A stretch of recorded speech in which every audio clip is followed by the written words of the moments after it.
बुलढाण्यात वटपौर्णिमेचा उत्साह, 7 जन्माच्या सोबतीसाठी सुवासिनींनी पूजला वटराजा। आज देशभरासह संपूर्ण महाराष्ट्रात वटपौर्णिमेचा सण मोठ्या उत्साहात साजरा केला जात आहे।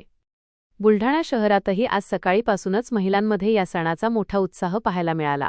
पारंपरिक वेशभूषा करून, नटून थटून शहरातील सुवासिनींनी वडाच्या झाडाची पूजा केली आणि आपल्या पतीच्या उदंड आयुष्यासाठी प्रार्थना केली। सकाळीपासूनच शहरातील विविध भागांतील वडाच्या झाडांजवळ महिलांची दर्शनासाठी आणि पूजेसाठी मोठी गर्दी झाली होती। सुवासिनींनी वडाच्या झाडाला सुताचे सूत गुंडाळून हळद कुंकू वाहून पारंपरिक पद्धतीने पूजा अर्चा केली। आपल्या पतीला उत्तम आरोग्य, दीर्घायुष्य लाभो आणि हाच पती पुढच्या 7 जन्मी मिळावा अशी मनोभावे प्रार्थना यावेळी महिलांनी वटराजाकडे केली। एरवीच्या धावपळीच्या युगातही आपल्या संस्कृतीची ही परंपरा जोपासताना बुलढाण्यातील महिलांचा उत्साह ओसंडून वाहत होता।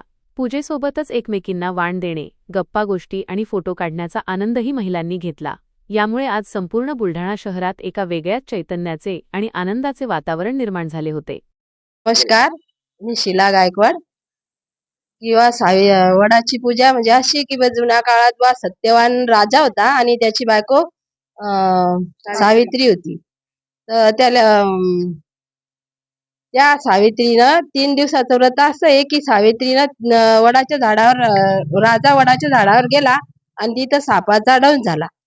तर सावित्रीनं 3 दिवसाचं व्रत करून आपल्या नवऱ्याचे प्राण वापस आणले। तेव्हापासून ही वडाची पूजेची प्रथा परंपरा म्हणजे चालू आहे किंवा हे म्हणजे महत्व आहे वडाच्या पूजेचे। म्हणून सवाशीण सजून वडाची शृंगार करून वडाची मनोभावे पूजा करते। 7 जन्मासाठी आपल्या पतीला दीर्घायुष्य मिळावं म्हणून ही सवाशीण पूजा करते। आणि याच्यात दोऱ्याचं इतकं महत्व आहे की 7 फेरे मारायचे दोऱ्याने, त्यामुळं 7 जन्म हाच नवऱ्याची